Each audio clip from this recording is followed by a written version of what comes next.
తోటి ఉంటామని చెప్పి తెలియజేసుకుంటున్నాం. నిన్న రాత్రి 9 గంటలకు చేయగానే మీ కాలనీ వాళ్ళందరూ ఇంత పెద్ద ఎత్తున వచ్చి స్వాగతం పలికినందుకు రేవంత్ అన్న తరఫున ధన్యవాదాలు తెలియజేస్తున్నాం.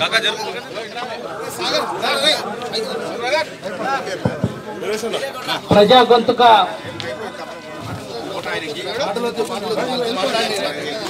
అందరూ లెఫ్ట్ సైడ్ రండి, అందరూ ప్లీజ్, అందరూ లెఫ్ట్ సైడ్ రండి ప్లీజ్.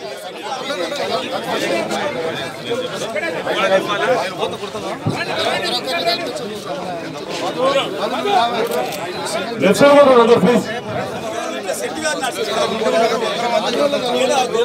కాలనీ వాళ్ళు అసోసియేషన్ వాళ్ళు ప్లీజ్.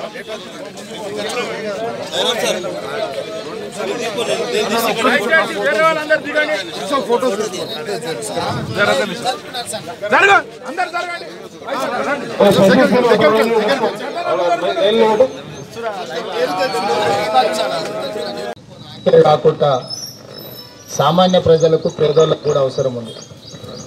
ప్రజాస్వామ్య స్ఫూర్తే పాలకపక్షం ప్రతిపక్షం.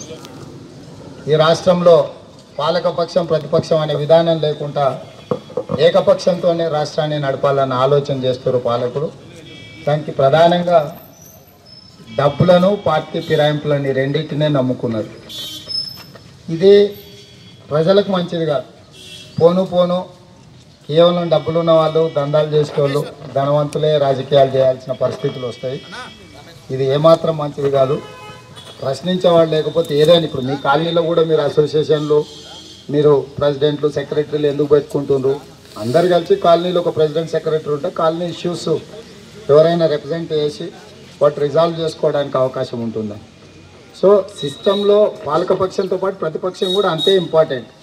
ప్రతిపక్షమే ఉండొద్దు అనుకుంటే ఇందిరాగాంధీ గారు బలంగా ఉన్నప్పుడు వాజ్పేయి గారు లేకుండా చేస్తే ఈ దేశానికి అంత మంచి ప్రధానమంత్రి వచ్చి ఉండేటోడా. అదేవిధంగా చెన్నారెడ్డి గారు, ఎన్టీ రామారావు గారు, చంద్రబాబు నాయుడు, రాజశేఖర రెడ్డి గారు, రాజశేఖర రెడ్డి, చంద్రశేఖరరావు గారు, అంటే వీళ్ళందరూ కూడా ఒకరు పాలకపక్షం, ఒకరు ముఖ్యమంత్రి, ఒక ప్రధానమంత్రి ఉంటే ప్రతిపక్షంలో ఉన్నారు కదా. చంద్రశేఖరరావు ముఖ్యమంత్రి ఉన్నప్పుడు రేవంత్ రెడ్డి ఎందుకు ఉండేది అనుకుంటున్నా అనేది ఆలోచన చేయాలి. ఆయనకు వచ్చిన నష్టం ఏంటి? సమస్యలు లేవనెత్తితే పరిష్కరించాలి. తనకు కూడా ఒక అవకాశం, తనకు కొన్ని అంశాలు సామాన్యులు చెప్పుకోవడానికి అధికారంలో ఉన్న వాళ్ళకి సమయం సరిపోదు. అప్పుడు సామాన్యులు ప్రతిపక్షం పార్టీ వాళ్ళ దగ్గరికి వెళ్తారు, మా తరఫున నువ్వు మాట్లాడు అని. ఇది ఎస్టాబ్లిష్డ్ సిస్టమ్. దీన్ని డిమాండ్ చేయాలనే ప్రయత్నం చేస్తుండు.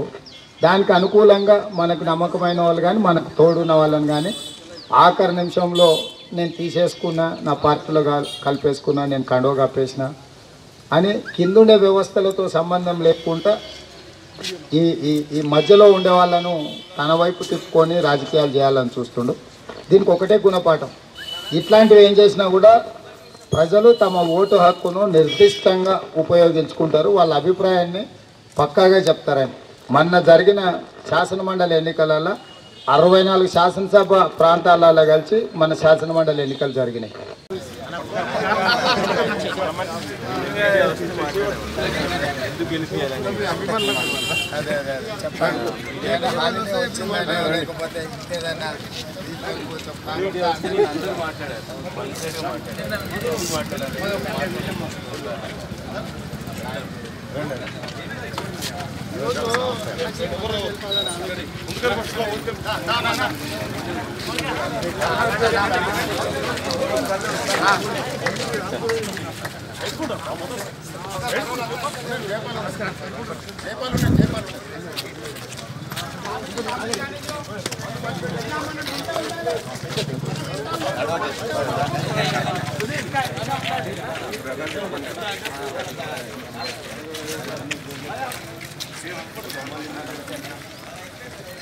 రేవంత్ రెడ్డి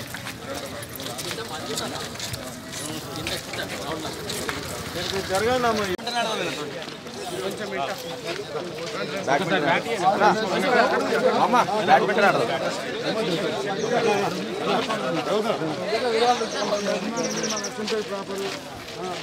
చాలా జూనియర్ రంగాటి క్లాస్మేట్స్ కలుద్దామని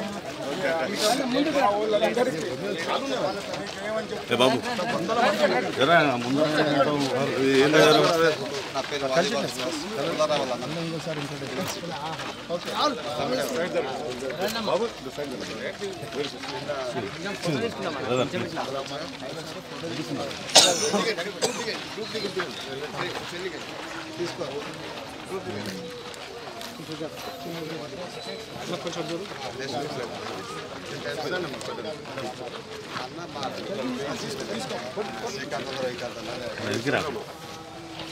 ఇది ఫ్రంట్ కెమెరా అండి, ఫ్రంట్ కెమెరా అండి.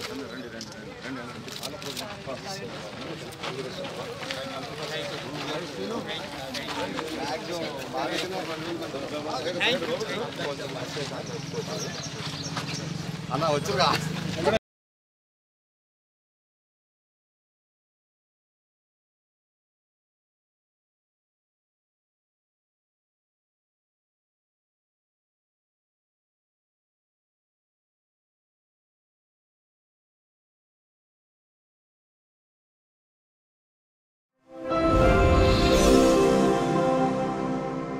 Subscribe us and press the bell icon for more interesting updates.